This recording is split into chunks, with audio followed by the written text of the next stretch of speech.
Assalamualaikum warahmatullahi wabarakatuh. Tuan Yang di-Pertua, saya merakamkan ucapan setinggi-tinggi menjunjung kasih atas kepimpinan cemerlang ke bawah duli Yang Maha Mulia Seri Paduka Baginda Yang di-Pertuan Agong ke-16 Sultan Abdullah Riayatuddin Al-Mustafa Billah Shah Ibni Almarhum Sultan Ahmad Shah Al-Musta'in Billah dan ke bawah duli Yang Maha Mulia Permaisuri Agong Tunku Azizah Aminah Maimunah Iskandariah.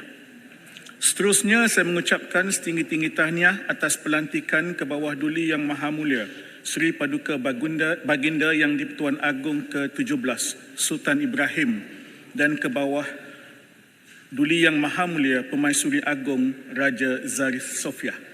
Saya juga menjunjung kasih atas titah diraja yang disampaikan pada Isnin lalu.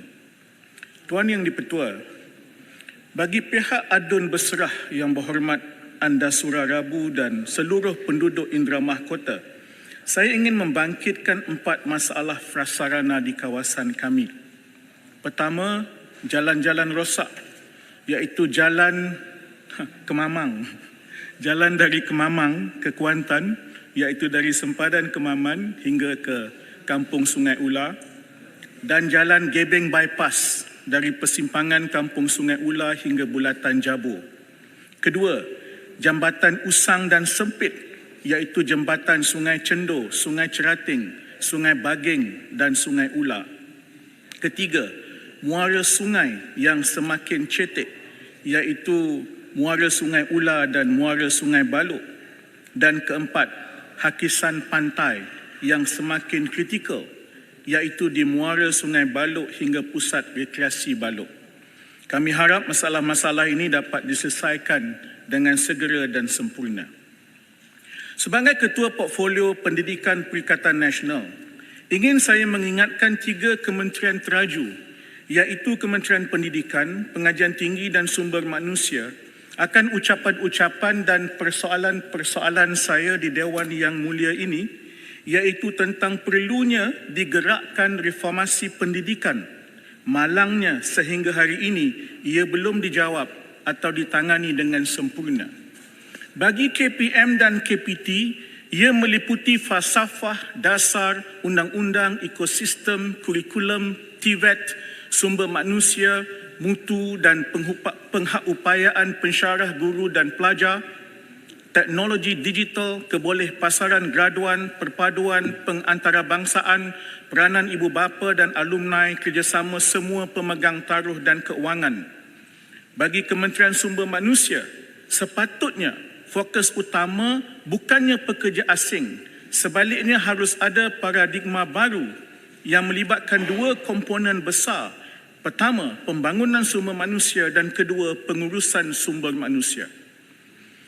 Ini supaya mencapai matlamat hakikinya, iaitu pembangunan kemahiran modal insan yang benar-benar memenuhi keperluan ekonomi negara. Tetapi sayangnya perkara-perkara ini belum dijawab atau ditangani dengan sewajarnya oleh ketiga-tiga kementerian. Namun, saya nak sebutkan Menteri KPT telah pun menyatakan persetujuan untuk bertemu. Masalahnya, Tuan Yang di-Pertua, bab yang dah lama pun belum selesai. Contohnya, beban tugas guru yang disebut tadi. Setengah guru terpaksa terpacak depan pagar menunggu murid-murid sampai. Menanggung terlalu banyak kerja pekeranian. Ada masa jadi tukang kebun untuk menceriakan kawasan sekolah. Bergelut untuk mengisi data dalam suasana konektiviti yang tidak baik. Hari sukan yang paling dahsyat. Guru jadi semua. Dialah event manager, dia jadi RTM, dia jadi majlis Olimpik, dia jadi kesatuan olahraga, dia jadi pereka fashion, dia cari dana, dia jadi caterer, dia jadi kaunselor, pujuk pelajar yang kalah, dia jadi dewan bandaraya, ada masa dia jadi indah water. Ya. Guru-guru tak pernah bersungut bab mengajar. Tapi perkara-perkara yang tak berkait dengan PMP, itu yang membebankan. Jadi kami mendesak kerajaan agar masalah beban tugas guru ini diselesaikan dengan sesegera yang boleh. Tuan Yang di-Pertua, dari segi teknologi, ekonomi dan pendidikan digital, kalau kita ingin bersaing dengan dunia luar, kita harus menyediakan secara yang komprehensif, secara yang holistik, suatu ekosistem geopolitiknya, budayanya dan generasi yang mencetuskannya dan menguasainya. Namun pada masa yang sama, kita juga perlu mengatasi kesan-kesan negatif atau dengan izin the unintended consequences daripada kepesatan teknologi digital. Contohnya, keselamatan cyber, manipulasi artificial intelligence, privacy, etika, kecurian data, manipulasi data. Ni padu ni saya tak tahu nak jatuh kat mana. Padu. Dah jadi macam hempedu. Sebab itu kita perlu melahirkan generasi berteknologi tinggi yang manusiawi. Sebab itu pada tahun 2022 saya telah menulis buku berjudul Kehidupan Digital, Teknologi yang Manusiawi. Ini nukilan saya sebagai mantan menteri yang jaga penerangan.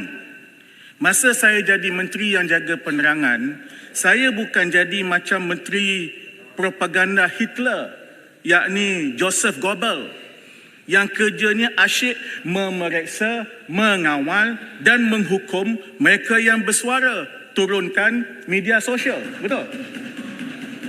Ugut nak hantar kereta polis depan rumah.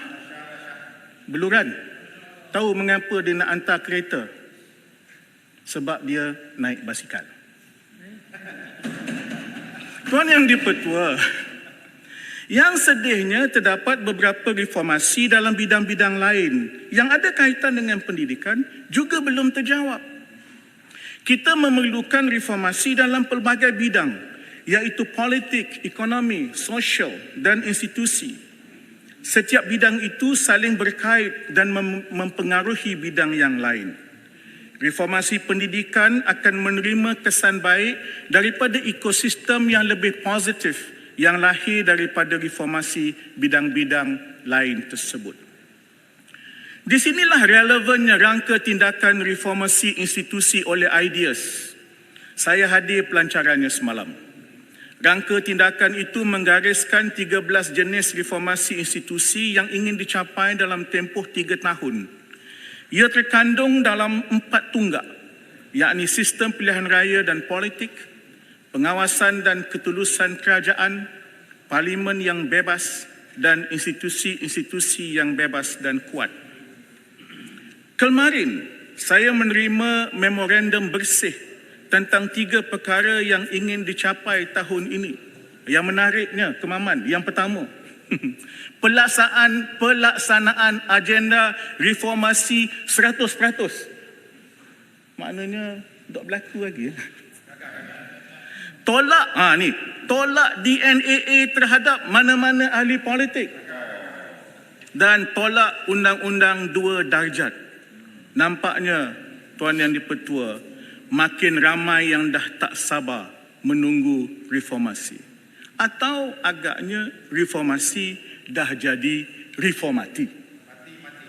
Mati ya? Sebab itu kawan-kawan demo pun dah mula tak sabar dan dah mula protes. Hasrat melahirkan generasi berteknologi tinggi yang manusiawi boleh dipacu laju kalau reformasi benar-benar berlaku. Reformasi akan mewujudkan ekosistem yang memugar dan mencerdik. Tetapi kalau berlaku reformati, apa yang akan wujud ialah ekosistem yang memagar dan mencekik.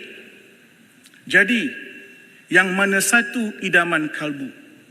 Memugar dan mencerdik atau memagar dan mencekik? Tuan Yang di-Pertua, satu lagi bidang yang memerlukan reformasi ialah perkhidmatan awam. Pihak perkhidmatan awam sebenarnya telah pun memulakannya.